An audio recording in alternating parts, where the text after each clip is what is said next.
ഇതാണ് ഷെയ്ഖുന റൊണാൾഡോ വലിയുള്ള. ഇത് അദ്ദേഹത്തിന്റെ അനിയനും വലിയ സൂഫിയുമായ റഹ്മത്തുള്ള മെസ്സി. ഇവരുടെ സഹോദരങ്ങളാണ് ഇത് രണ്ടും.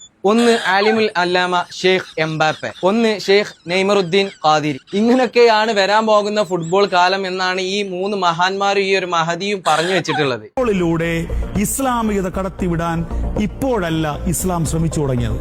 ഇസ്ലാം ശ്രമിച്ചു തുടങ്ങിയിട്ട് വർഷങ്ങളായി. അടുത്ത ഫിഫ വേൾഡ് കപ്പ് റാങ്കിങ് എങ്ങനെ എടുക്കണ അറിയോ നിങ്ങൾക്ക്? തെജ്വീദ് അനുസരിച്ച് ഖുർആൻ ഓതാൻ അറിയോ? ടീമിന്റെ മെമ്പേഴ്സിന്, അതായത് പ്ലേയേഴ്സിന് തെജ്വീദ് അനുസരിച്ച് ഖുർആൻ ഓതാൻ അറിയോ?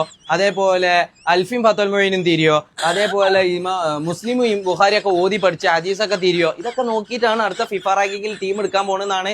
എടോ അറ്റ്ലീസ്റ്റ് നിങ്ങൾക്ക് തിന്നാൻ ചോറും കഞ്ഞി നിങ്ങൾ തിന്നണില്ല, ഓക്കെ സമ്മതിച്ച്. ചാണകം തിന്ന് ജീവിച്ച് മീൻ്റെ ഇടയ്ക്ക് നിങ്ങളൊരു കാര്യം ചെയ്യും, രാവിലെയും വൈകുന്നേരവും ഈ പോത്തും പശുവൊക്കെ ഞങ്ങളെ നാട്ടിൽ തിന്നണ ഒരു തകിട് പുണ്ണാക്കെന്ന് പറയുന്ന സാധനം അതൊക്കെ ക്ലാസ് വെച്ച് എന്നും രാവിലെ കലക്കിട്ടെങ്കിലും കുടിച്ച് ഇന്നാലെങ്കിലും നിങ്ങളൊക്കെ തലച്ചോറ് എന്തെങ്കിലുമൊക്കെ ഒരു ദിവസമായിട്ട് നന്നായി കിട്ടുമല്ലോ എന്നാണ് ആലോചിച്ചത്.